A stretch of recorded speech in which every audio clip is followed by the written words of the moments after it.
Well, welcome back, everybody, to Music Talk. I'm Dave, I'm Mike or Luigi. Luigi today. And this week, we're going to check out the Lone Rider CD. We've had it a couple weeks. We just haven't been able to get here to do this. This is called Sundown. Yep. It's a cool album cover. I really dig their emblem. They got it on the inside, too. It looks like that. And then on the back, you got the tracks, which is red and yellow writing, which is cool because you can read it. Oh, so the CD. older guys that did the CD. Right, exactly. You got the CD, looks like the cover. Mm-hmm. Then on the inside, you got all the lyrics. They got their little thing there, Lone Rider. Each song has all the lyrics, their emblems in the background. Then on here, you got who plays on it, and then who it's produced by. You know, one thing they don't tell you is where they recorded this. I looked all over this for it, and I can't find what studio they actually recorded it in. So that's kind of It weird. could have been a home project, and they don't want anybody to know. Could be. It was produced by Khalil Turk, and he's the executive producer for. He's the executive producer. Lone Rider actually did the production, so he's with Escape Music, which is what this came out of. So I'm guessing it's some kind of studio they have somewhere, or it could be through their home stuff, like you're saying. You know. So it's a pretty interesting thing. You got Steve Overland on vocals here, which we did last year. We did his Groundbreaker CD, and I think he's a great singer. It's fantastic, actually. And of course, on drums, you got Simon Kirk. Everybody knows him from Bad Company. Also, Steve Overland was with FM. A lot of people know him from that era. But anyway, Simon Kirk from Bad Company. Then you got a guy named Steve Morris, like Morris the Cat, on guitar, who's been around. He does the keyboards also and the Hammond organ. Now, he's played with a band called Heartland, and he's also done a lot of stuff with Ian Gillan, and he's played with quite a few artists and written a lot of songs. Yeah. Then you got Chris Childs on bass, who's also played with quite a few people. He's got a hard rock band called Thunder that he's been in since like '90s, and then he's played with people like Paul Young, Andy Summers, Don Airy, slew of people. You know, so all very talented dudes, and there they are right there on the back. You can see that they've got the knowledge, the years. They're weathered musicians for sure. Oh yeah. So, I mean, you know, right off the bat, it comes out, and this first song is a jammer, man. Oh yeah. It smacks you right in the face right off the bat. You know, it's got a great rhythm break during that solo. I thought it was a great song. It's called Fantasyland. Yeah. Yeah. And I thought it was a great song right off the bat. Yeah. I thought so too. I mean, and I'm gonna put it right out front. This is so heavy into the Bad Company sound, and I love it. You know, don't get me wrong, I love it. And I'm gonna tell you something too. I believe that there was a time period to where Paul Rogers didn't tour with Bad Company, and I think that Steve Overland filled in for him. It's very possible because he does a lot of stuff. His inflections and stuff that he does sounds a lot like Paul Rogers. Well, this album particularly sounded more like Paul Rogers, even though he's got a much higher pitch, I think. Right. He doesn't have as it's not gruffness, or I guess you could say full. Right. As full of a voice as Paul Rogers. Yeah. It's not buttery like Paul Rogers. Paul Rogers has that butter voice, you know what I mean? Oh yeah. But this guy can sing, man. But on the Groundbreaker album, I didn't notice that as much last year. But it seems like since he's with Simon Kirk, maybe, and you know, Simon's probably doing some directing on how the songs are going too. Well, I'm sure he's had a little hand in songwriting too. You know? Well, they say all songs were written by Steve Overland and Steve Morris, but that just doesn't mean anything. They probably went in there as a band and they put it together. You know how that goes. Yep. So I when I was going through the record, I'm like, you know, I could put on this song sounds like Bad Company. I could put on this song sounds like Bad Company. So I'm like, you know what? I'm trying to refrain from doing that because I could say it about just about every song. Well, there were a couple of songs on here. We'll get to them. Yeah. But yeah, I mean, you know, all I'm going to say is that to me, it just leaned heavily on the Bad Company stuff. And the things that I pointed out, okay, like Cross the Border, Undefeatable, Harder Love, When You Get Nothing. I mean, even the titles fall right in line with what Bad Company was doing, It kind I of mean, does, yeah. Yep. and then you get down here to a Anyway the Wind Blows. It's a good ballad. Bad Hmm. Company was great for their ballads. Yesterday's News, and that song had good hooks in it, man. I loved That was the that one. riffs. Yeah, yesterday news. I got quite a few things to talk about on that one. Yeah. Um, so we go back up to Cross the Border, which was number two, and they had that great opening riff, Yep. and the key change in the chorus, man. When he gets up there and he starts singing in that different key, that was amazing. I mean, it really brought out the song to me. It Yeah. was a slight shift in key, but it was a great shift. Mm-hmm. And then number three, Undefeatable. To me, this song would be perfect for like a Marvel Comics movie. Mm-hmm. I have it like it sounds like a montage, like it was somebody's working out, getting ready to go fight somebody, and they Yeah. show Yeah. them working out. I mean, Yeah. and it's Right. got Right. the words for it. You know, now it's like, man, if they don't sell this to somebody in a movie, then they're missing the boat on this one because that's a Yeah. perfect song for it. Mhm. And then had a great solo on that one too, by the way. Yeah. Yeah. And Harder Love. That Mm-hmm. that one, man, Harder Love had that. The interest reminded me a little bit of Call It Love from Poco. It had that little Yeah. 12 string in the background Right. there. Right. Mm-hmm. I mean, it Mm-hmm. wasn't exactly like Poco, but it just reminded me of that. Yeah. It Yeah. sounded very familiar to me, the verse for that one. Right. Right. And then, of course, when they got to the chorus, it wasn't. It was totally different. But for some reason, when I hear that beginning of Harder Love, it just reminded me of something Poco would do. Yep. You Yep. know. So then, when you got nothing, that was number five. When you got nothing, Mm-hmm. I love the way he was driving the quarter notes on that bass, man. Just that boom, boom, boom, boom. Right. Right. Right. And with the guitar playing behind it with the riff, it was just perfect.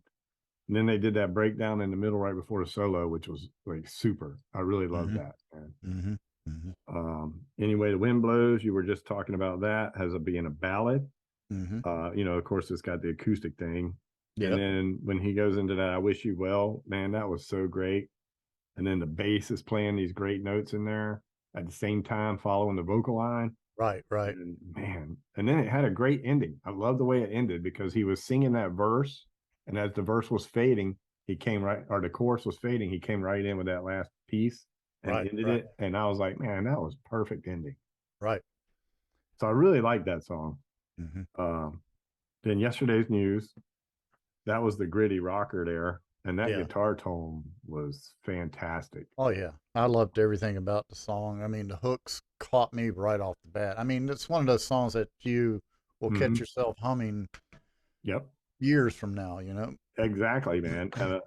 And I really liked how dirty it was because Right. he was really getting that grit, man. And it was like, Yep. man, I really Hmm. liked that one too. Hmm. And then Badlands, we get into a little boogie shuffle. Yeah, good blues shuffle. Yep. Yeah, yeah, had a cool little riff on the Yep. chorus there. I thought Mhm. that was cool. Then Wild River, this is one that didn't do much for me. It was kind of like a filler for me. But Yeah. he did some slide work on the solo, which was interesting. Was pretty nice solo. But other than that, I didn't have much for that one. That one just was one that I thought could probably, yeah, I mean, it sounded like a filler. Might have Yeah, been I didn't. something they wanted to do for some reason. I don't know. Yeah, I didn't write anything down by that. The next one, Criminal Mind. Hmm. I'm gonna tell you right now, that's got Bon Jovi written all over it. Dude, I Kind of got like written right living here. on a prayer. I got, Living on a well, prayer. I actually had You Give Love a Bad Name on it. I Doom, put doom, doom, living on a doom, prayer. doom, doom, doom, doom, Right. doom, doom, Right. doom, doom, doom, doom, Right. you know. Yeah. But yeah, it's the same thing I put. I was like, this totally reminds me of Bon Jovi. Yeah. It sounded better because I'm Yeah, I was not a gonna Bon say, Jovi fan. yeah, yeah. But it had another. It was still another gritty riff, and it had another Yep. nice breakdown, and the solo Yep. was good. I mean, a lot of stuff going on there, and it was a good song. Mm-hmm. And then we get to "Prayer for the Lonely," which is Yeah. the first song that really actually changes tempo, right? Yeah. I liked the approach to the song. It's a good blues rock ballad, Yeah. with some change ups in it. And, you know, it's a hell of a message in there, too. Yeah. I mean, when Yeah, you it listen really to the is. words are, Yeah, I know. a I well was, written song. yeah. And the thing about this one, man, was and I was going to talk about this later, but there's some points on this record where there's too much vocal work and they're not letting the songs breathe Yeah. sometimes. Yeah. But this song, I was glad they were letting it breathe because you could actually hear Simon's ghost notes in the back, Mm-hmm. Mm-hmm. and this one was a great song. It was Yeah. probably one of my favorites on the record. Yep. I've got like 4 or 5 that I really liked, and this one was probably up there. One Yep. or two, one and two maybe, depending on what day I was listening to it. But the ghost notes in the back, the blues riff, it was just really good. Nice solo, great guitar work again. Yep. Then we get to number 12, and this is Devil Road. And here let's see what I got. He's got another good slide solo, and then I like the way they went to like the halftime. They kind of did like a halftime break after they Right. came Right. out of the solo, Yep. and then they picked it back up again. Yeah. Now I don't Double. know, was there any extended versions of this CD? I have no idea. I mean, I only have 12 songs. I'm waiting for our local record store to get this in on vinyl. Mm-hmm. So I want the vinyl, and Yeah. but no, Devil Road, I really liked it, and I thought it was a great way to end the album. It was. Yep.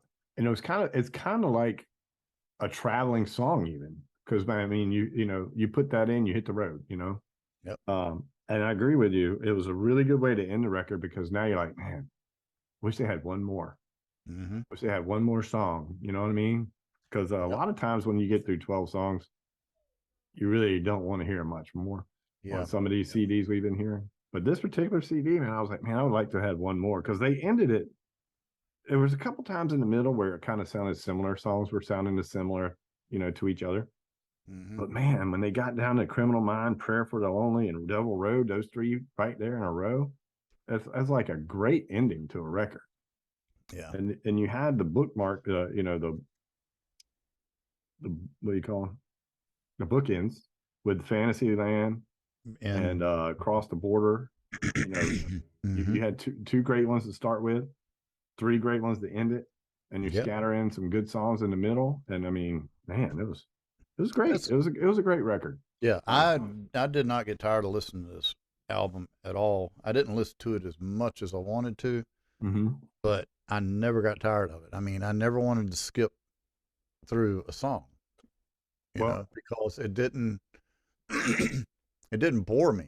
I mean, everything was, and granted, and one thing I'm going to say right here is that it's a lot of old school approach in this. Yeah. And it's tried and true. If it ain't broke, you can't fix it. Yeah. So, I mean, so why try to reinvent the wheel? And that's kind of where Wild River was for me. It was like it sounded so similar to a lot of other songs that it really wasn't much going on with that one, but it was just a straight straight rock song. Yeah. It was a rock song, but to me, it wasn't as dynamic as the rest of the record. Right. If you know what I mean. So that was really the one song that I mean, even though the words are pretty cool and it may have had a deeper meaning than I actually know. Maybe they did it for, a charity to a river or something. I don't know. But to me, it was the one song that I didn't have much to say about. The rest of them, there was things going on in each song that you could zero in on, with the exception of Steve Oberlin. His voice is great in every song. Mm-hmm. I mean, so, you're going to, and he sounds similar in a lot of songs. So, but he's singing his butt off, man, on every song. Mm-hmm. And I knew you were going to like this record, even though you're the one that came up with this one. So I knew you would like it, first of all, because you found it and you were like, dude, you got to listen to this. And I'm like, okay. Yeah. But the second thing I knew that you were going to like it when I'm listening to it was how much you love Paul Rodgers and Bad Company. Right. And it's like, dude, if you like Bad Company, you're going to love this record. And it ain't just because Simon Kirke. I mean, everything about it screams it, man. No, but I was going to point out the fact that, and this is, and I'm also going to point out the fact too of like, okay, take Savoy Brown and Foghat. take Simon Kurt, okay, him, Paul Rogers from Free to Bad Company. Now Simon Kurt's moved on doing Lone Rider, which I'm sure Bad Company still gets together and performs. Mhm. But it just goes to show you that you can take that, and when you listen to what Dave Prevert and Roger Earl did with Savoy Brown, and then move it over to Foghat, it's the same thing, Yeah. just a little harder edged, but you got those same sounds. Yeah. Simon Kurt's the same thing. I love his drums. I've always loved the way he plays. He's so simple and dead on, and Yep. that sound he's got is unmistakable. You know, you just can't. You Yeah. can't beat it. You know, I mean, No. and there you go. And it's simple and to the point. It's not so busy to where you're sitting there trying to figure out what's going on in the music background. You're just Mhm. listening to the song. Yep. You know. And that's what I find. I love prog rock and stuff like that, but at times it can get so busy where the average listener can't keep up with it. You know? I mean, even sometimes I get lost in it, and, Yeah. and I like it, but it's like after like 10 minutes, or 5 minutes of this spacey out there thing, I need to get back to reality, and a lot of Mhm. times prog takes you too far to me, Yeah. Yeah. but I love it. Don't get me wrong. But still, there's times when I'm like, I wish we get somewhere, you know. Right. Right. But so for this one, I'm going to give a couple things that I had as a knock because I do. I knock a little bit of everything. One, I've already mentioned it, that I felt like they had a lot of vocal work going on in places where they didn't let the songs breathe. Sometimes, Right. you Right. had too much vocals line. I'd like to have let the music take some of that, but not a lot. It was just one thing that I had on my head. The second, there wasn't a whole lot of tempo changes. It Yeah. was Yeah. kind of, it kind of, dynamically the songs were good, but you didn't get a lot of faster beats or slower beats. It was kind of right there. You know what I mean? Yeah. And there's nothing wrong with that, but it was that way a lot through the middle of the Right. record for sure. So other than that, I don't have anything to say about it. Bad. The daggone cover's great. So I can't even knock that. I mean, that's a cool cover. It's Yep. orange and red and it's pretty. And you got these cool sun in the background and this little kind of looks like an Indian Mayan type symbol or something. I don't know. And then you throw a little bit of Harley Davidson thing up there, maybe. I don't know. It's Yeah. cool. Great, Should great. be. There is a biker gang called Lone Riders. Is it? Yeah. Okay, well, I mean, that's a possibility. Then Yeah. you Yeah. got the wings. So Mhm. now I'm gonna get to what I really liked about the record, other than each thing that we broke down. The vocals were great, fantastic. Mhm. Steve Oberlin sings his butt off every single time he sings. He's one of Yep. them guys that don't hold back. He's been doing it for years, and he's still doing it. Now, correct me if I'm wrong. Didn't he do a stint also with Kansas? I don't recall seeing that, The but name Overland really strikes me as, and for some reason I want to relate it to Kansas. if he did, it would have been somewhere back. Been in the early '90s. It had to be. Yeah, it would have had to have been 90-ish because they went to a couple singers then. Yeah. Um, but I don't know. I can't say for sure. Maybe somebody on here can tell us. I really, I remember Steve Oberlin back in FM in the 80s, and then I didn't hear from him again. I just never followed him that much Right. until Right. recently. But I still think he's a great singer. Oh yeah. Oh yeah. To me, on this album, they had a great bass sound. The sound, I love the way the bass sounded on this. It sounded like it should sound. It wasn't lost. It wasn't just a hum in the background. You Right. actually could hear the tone of the bass, the notes clearly, and the dude played the crap out of the bass, honestly. And the guitar player, great tone, and the thing I liked the most was every time he went into a solo, it didn't sound like the last one. Right. He kept changing his tone, putting different effects in there. Some of his rhythms had the similar overdrive that he used on most of it, but man, he's a great guitar player, man. I mean, this guy is phenomenal. Yep. I'm gonna go check out some of the stuff he did with Ian Gillan.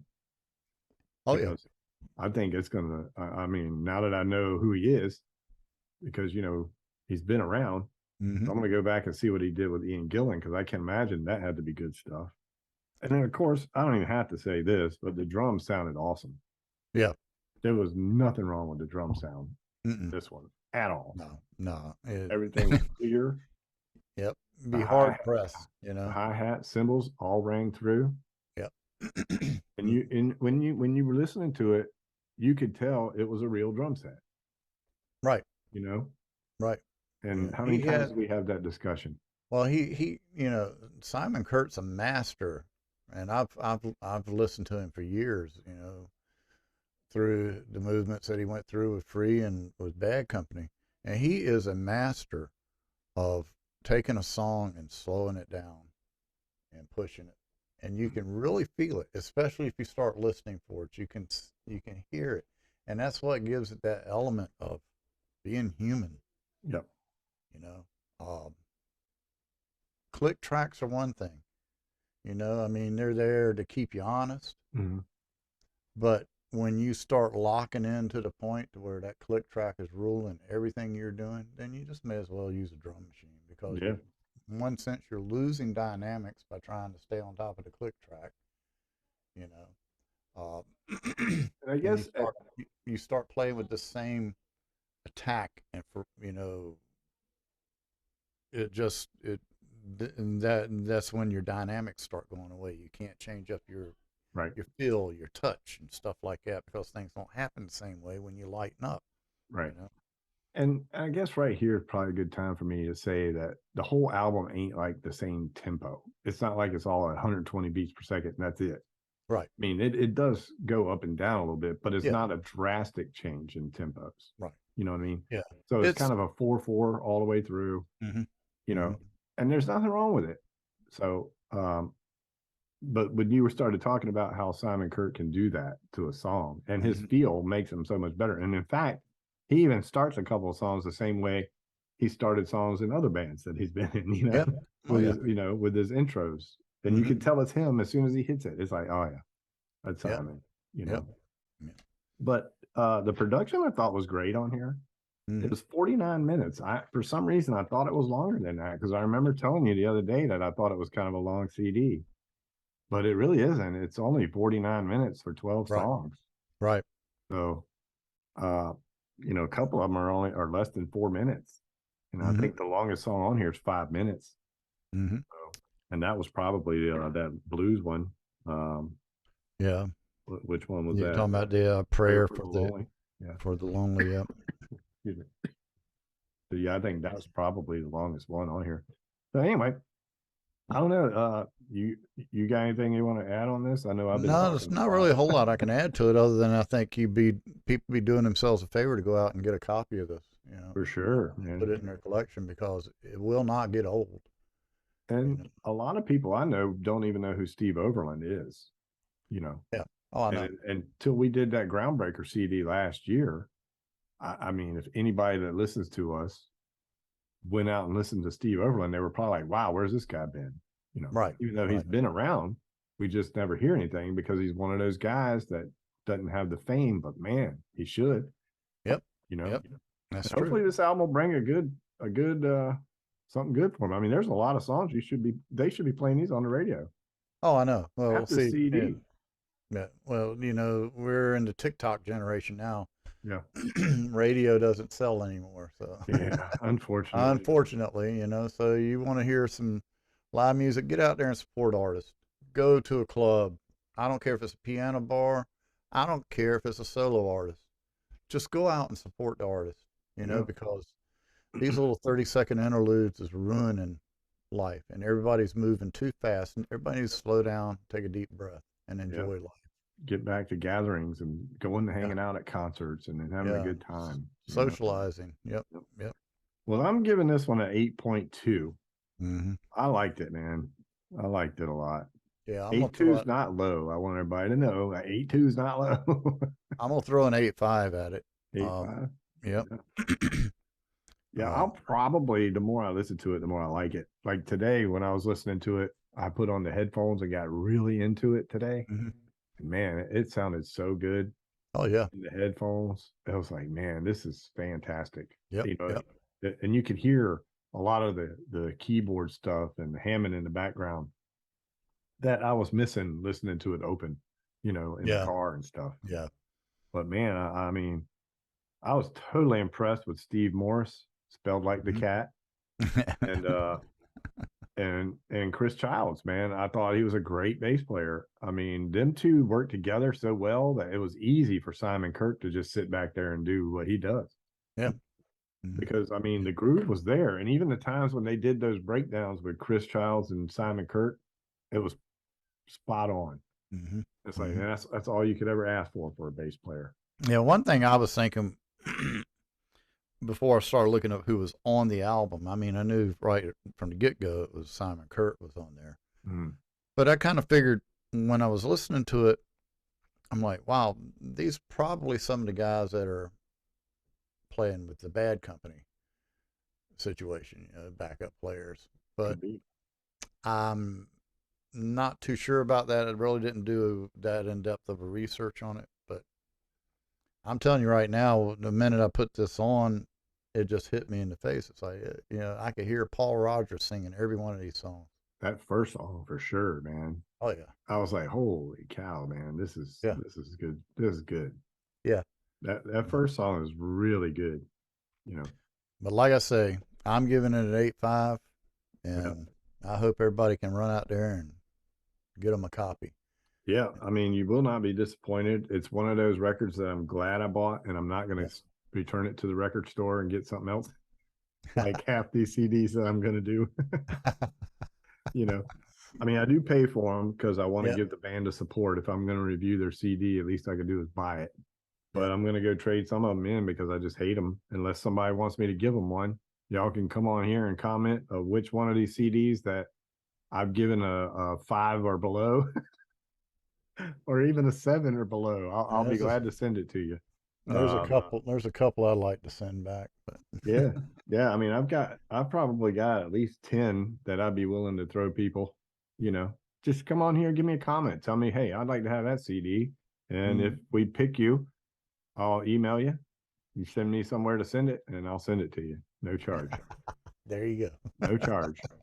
I'm just that way, you know. And if it's a really good go. CD and you really want it, and I like it, I might just buy a new one and send it to you. Why not? Right? I mean, if you took There the you go. time to comment on here, There you if there was one that we've done that you really like that bad, I'll send it to you. You might be opening up a can of worms there I might be. now. If we select you, if we If we select you, select you. we'll discuss it. Uh, I mean, we don't yeah. have the Mario and Luigi money yet, but No. and probably won't ever. But anyway, all right. Well, we'll wrap it up here. I Okay. gave it an 8.2. Mike gave it an 8.5. Lone Rider, check it out. Looks There you like go. this. Sundown. Don't let me cover up that. Uh-huh. And go get it. You'll love it. I'm telling you, if you like Bad Company, you're gonna dig this record. Oh yeah. Oh yeah. All right. Well, until next time, y'all stay safe. Peace out and listen to the music.